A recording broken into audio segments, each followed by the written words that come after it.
Hello everyone, welcome back to our YouTube channel. तो जैसा कि आप सब जानते हैं कि हमने फ्रैक्शंस पढ़ लिए हैं। फ्रैक्शंस के टाइप और भिन्नों का जोड़ घटाना गुणा भाग और बोर्डमास रूल के आधार पे भी जोड़ घटाना गुणा भाग सब पढ़ लिया है। तो आज हम पढ़ेंगे फ्रैक्शंस के कुछ फार्मूले और उन पर आधारित कुछ क्वेश्चन। तो चलिए देखते हैं। जैसा कि हमने लिखा है, कुछ 5 फार्मूले हमने लिख रखे हैं, वो आज हम पढ़ेंगे और उन पर आधारित कुछ सवाल लगाएंगे। तो हमारा पहला फार्मूला है भिन्नों का लघुत्तम समापवर्तक बराबर उनके अंशों का लघुत्तम समापवर्तक बटे उनके हरों का महत्तम समापवर्तक। भिन्नों का महत्तम समापवर्तक बराबर उनके अंशों का महत्तम समापवर्तक बटे उनके हरों का लघुत्तम समापवर्तक। और हमारा तीसरा फार्मूला है बड़ी भिन्न बराबर दोनों भिन्नों का योग प्लस दोनों भिन्नों का अंतर अपान 2। छोटी भिन्न बराबर दोनों भिन्नों का योग माइनस दोनों भिन्नों का अंतर अपान 2। और दूसरी भिन्न बराबर दोनों भिन्नों का गुणनफल अपान पहला भिन्न।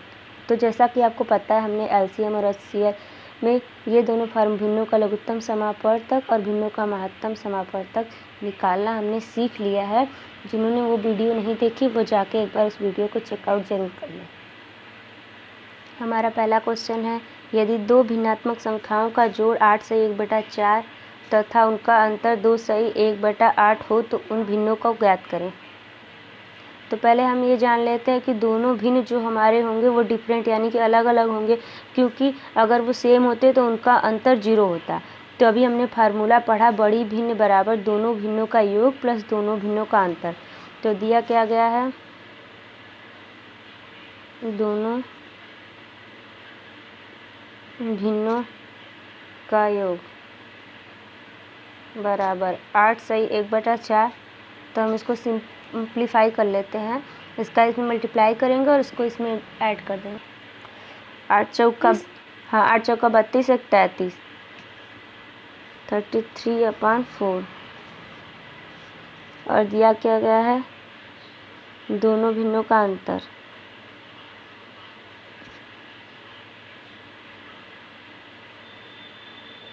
बराबर 2 से 1/8। तो इसको क्या लिख सकते हैं हम लोग, 8 दूनी 16 1 17 17/8। हम लोग फार्मूला लिख लेते हैं। फार्मूला क्या होता है, बड़ी भिन्न बराबर दोनों भिन्नों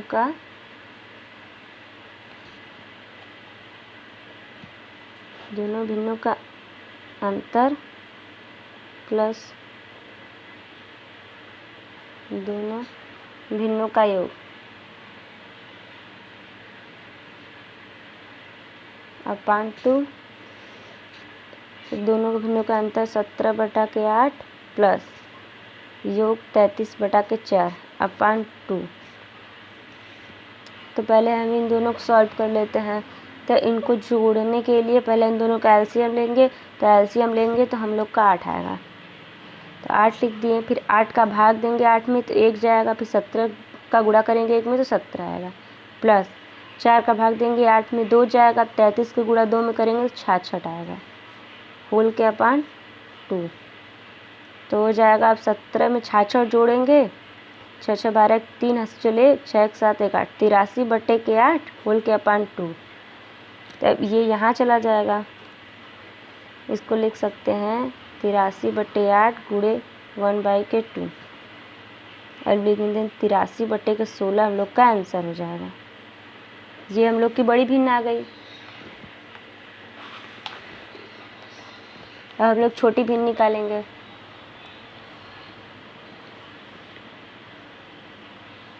छोटी भिन्न बराबर दोनों भिन्नों का योग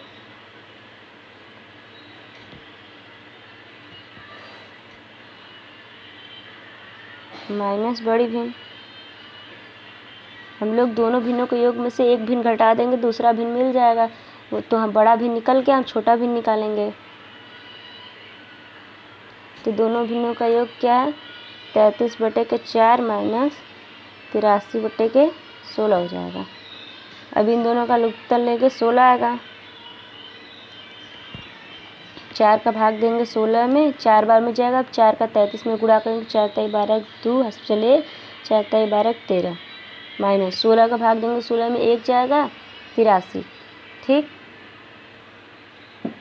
तो हम लोग का आंसर हो जाएगा, इसको घटाएंगे 12 में से 3 9 और 12 में से 8 जाएगा 4, 49/16 हम लोग का आंसर आ जाएगा। चलिए दूसरा क्वेश्चन देखते हैं। तो हमारा दूसरा क्वेश्चन है, यदि दो संख्याओं का गुणनफल 19/2 है तथा उनमें से एक संख्या 3 सही 3/8 हो तो दूसरी संख्या क्या होगी। तो पहले जो जो दिया है वो हम लिख लेते हैं। तो दिया क्या है, दो संख्याओं गुणनफल 19 से 1/2। तो इसको हम लोग लिख सकते हैं 19 दूना 38, 38 में 1 जोड़ेंगे तो 39, 39/2। फिर दिया गया है एक संख्या 3 से 3/8 यानी कि 8 त्रिक 24, 24 3 27/8। तो हम लोग को निकालनी क्या है, दूसरी संख्या।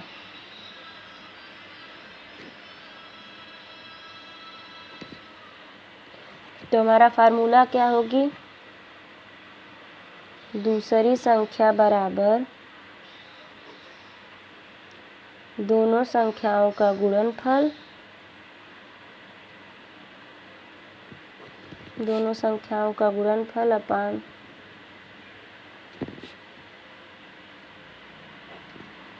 अपान पहली संख्या या फिर एक संख्या।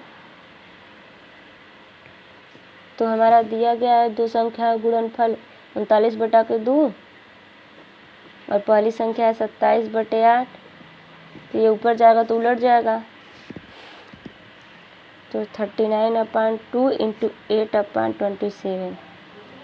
अब इसको काट देंगे, जब काटेंगे तो 2 दूनी 2 चौके 8 और इसको 3 से काट देंगे, 3 कम 3, 3 त्रिका 9 और इसको काटेंगे 3 9 27 यानी कि 13 चौका 52, 52/9 हम लोग का आंसर हो जाएगा।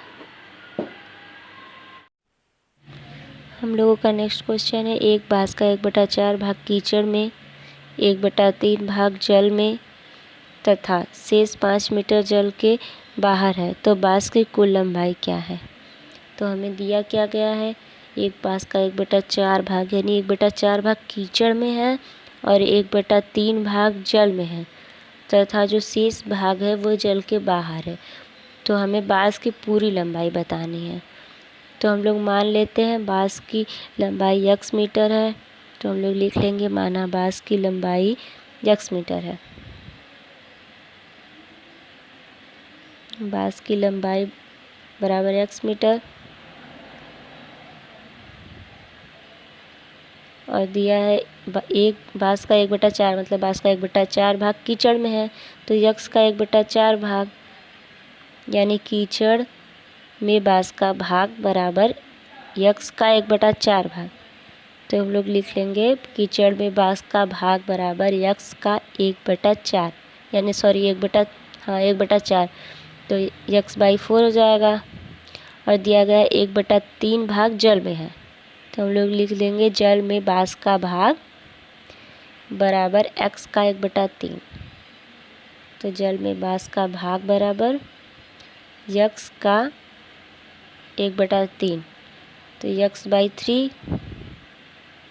तो हम लोग टोटल भाग शेष भाग निकालने के लिए हम लोग x में से कीचड़ वाला भाग और जल वाला भाग घटा देंगे। ठीक, तो लिख लेंगे शेष भाग बराबर शेष लंबाई बराबर x minus x/4 plus x/3।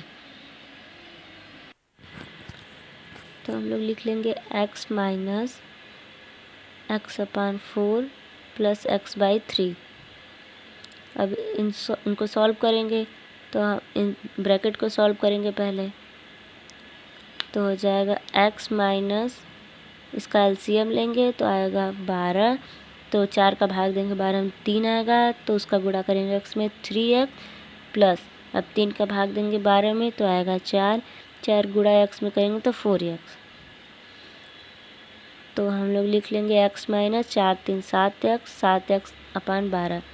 अब इसको सॉल्व करेंगे तो आ जाएगा 12 नीचे, 1 का भाग देंगे 12 में तो 12 बार में जाएगा, x का गुणा करेंगे 12 में तो 12, यानी कि 12x माइनस 7x बराबर हो जाएगा 5x अपान 12।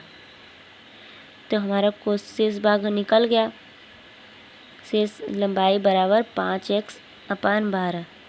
तो हमारा क्वेश्चन में दिया गया है कि जो शेष लंबाई वो 5 मीटर है, तो शेष लंबाई है तो 5 मीटर जो हो जाएगा वो इसके 5x अपान 12 के बराबर हो जाएगा।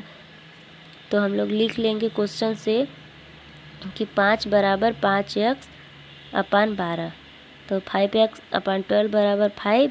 अब 5 से 5 कैंसिल आउट हो जाएगा, तो हम लोग का x बराबर हो जाएगा 12 मीटर, हम लोग का आंसर हो जाएगा।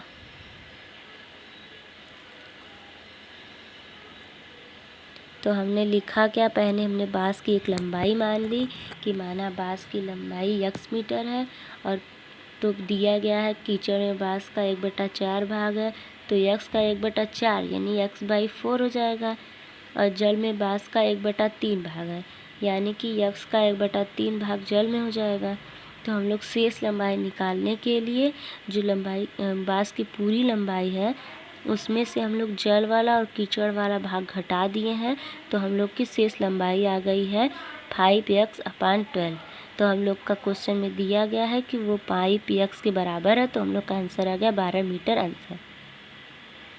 ठीक, हम लोग बराबर कर दिए 5x अपान 12, तो 5 से 5 कैंसिल हो गया, तो हम लोग का x बराबर 12 मीटर आंसर आ गया है। हम लोग का नेक्स्ट क्वेश्चन है, यदि 4/5 किग्रा चीनी का मूल्य 16 रुपये है तो 5/8 किग्रा चीनी का मूल्य ज्ञात करें। क्वेश्चन हम लोग एक बार दोबारा रिपीट कर लेते हैं। यदि 4/5 किग्रा चीनी का मूल्य 16 रुपये है तो 5/8 किग्रा चीनी का मूल्य ज्ञात करें। तो हम लोग लिख लेंगे 4/5 किग्रा चीनी का मूल्य 16 रुपये है, तो 4/5 किग्रा चीनी का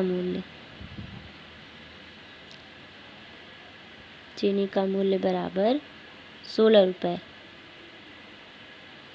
अब हम लोग 4/5 का इधर भाग कर देंगे यानी डिवाइड कर देंगे, तो हम लोग का 1 किग्रा निकल जाएगा, तो 1 किग्रा चीनी का मूल्य बराबर 1 किग्रा चीनी का मूल्य बराबर 16 अपान 4/5। अब ये ऊपर चला जाएगा तो उलट जाएगा, तो 5/4, 5 से 5 का, तो हम लोग 4 से 16 काटेंगे, तो 4 चौका 16, 4 पंजे 20 हम लोग का आंसर हो जाएगा। नहीं, आंसर नहीं होगा, अभी 1 किग्रा चीनी का मूल्य आ गया 20 रुपये। अब हम लोग 5/8 का 20 में मल्टीप्लाई कर देंगे, तो हम लोग का आंसर आ जाएगा। तो हम लोग लिखेंगे 5/8 किग्रा चीनी का मूल्य बराबर चीनी का मूल्य बराबर 20 गुणे 5/8। अब काटेंगे 2 से, तो 2 दहाम 20, 2 चौके 8, अब 2 से काटेंगे, 2 5 10, 2 दूनी 4, तो 25/2 रुपये हम लोग का आंसर आ गया। हमारा नेक्स्ट क्वेश्चन है, एक व्यक्ति अपनी आय का 1/3 भाग रहने में, 1/8 भाग कपड़े में तथा 1/10 भाग दान में खर्च करता है। यदि उसके पास 318 रुपये बचते हैं तो उसकी आय ज्ञात करें। एक व्यक्ति अपनी आय का 1/3 भाग रहने में, 1/8 भाग कपड़े में तथा 1/10 भाग दान में खर्च करता है। यदि उसके पास 318 रुपये बचते हैं तो उसकी आय ज्ञात करें। ये क्वेश्चन एकदम सेम बास वाले क्वेश्चन की तरह है, वैसे ही लगेगा। तो हम लोग मान लेते हैं व्यक्ति की आय x है। ठीक, तो माना व्यक्ति की आय x रुपये है, व्यक्ति की आय बराबर x रुपये। तो क्वेश्चन में दिया है व्यक्ति अपनी आय का 1/3 भाग रहने में, तो हम लिख लेंगे रहने में खर्च बराबर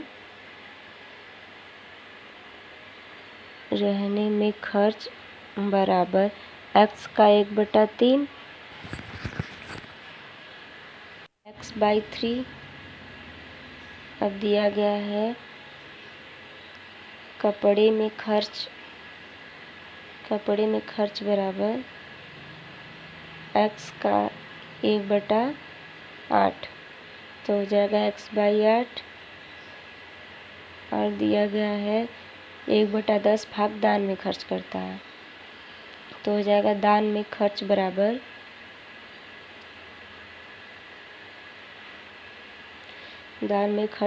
x का 1/10, तो हो जाएगा x/10। तो हम लोग अब टोटल खर्च निकाल लेंगे, तो हो जाएगा टोटल खर्च बराबर x/3 plus x/8 plus x/10। और हम इसको एलसीएम लेके सॉल्व करेंगे तो इसका एलसीएम आएगा 120। तो 120 आएगा। अब x 3 का भाग देंगे 120 में तो आएगा 40। तो 40x प्लस 8 का भाग देंगे x में 120 में तो आएगा 15x प्लस 10 का भाग देंगे 120 में तो 12 आएगा, तो 12x। अब इन सबको जोड़ देंगे तो 5 2 7, फिर 4 2 6, 67x/120। अब हम लोग को बचत निकालना है, तो हम लोग का खर्च निकल गया तो x में से इसको घटा देंगे तो हम लोग की बचत निकल जाएगी। टोटल आय में से खर्च घटा देंगे तो हम लोग की बचत निकल जाएगी। तो बचत बराबर हो जाएगा x माइनस 67x/120। अब इसको सॉल्व करेंगे तो 120 माइनस 67x/120,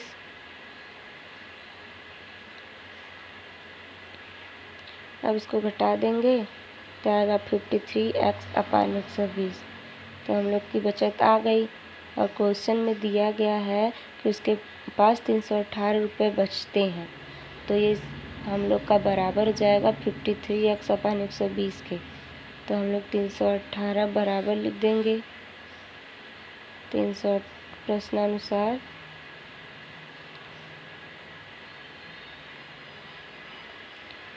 318 बराबर 53x/120। अब 53x बराबर 318 में 120 का गुणा हो जाएगा, तो अब लिख लेंगे 53x बराबर 318 गुणे 120। अब 53 से 318 को काट देंगे तो 6 बार में कट जाएगा। तो 53 से 318 काटेंगे तो 6 गुणे 120, यानी कि हम लोग का आंसर आ जाएगा 720 रुपये। उम्मीद है आप सबको ये वीडियो पसंद आया होगा।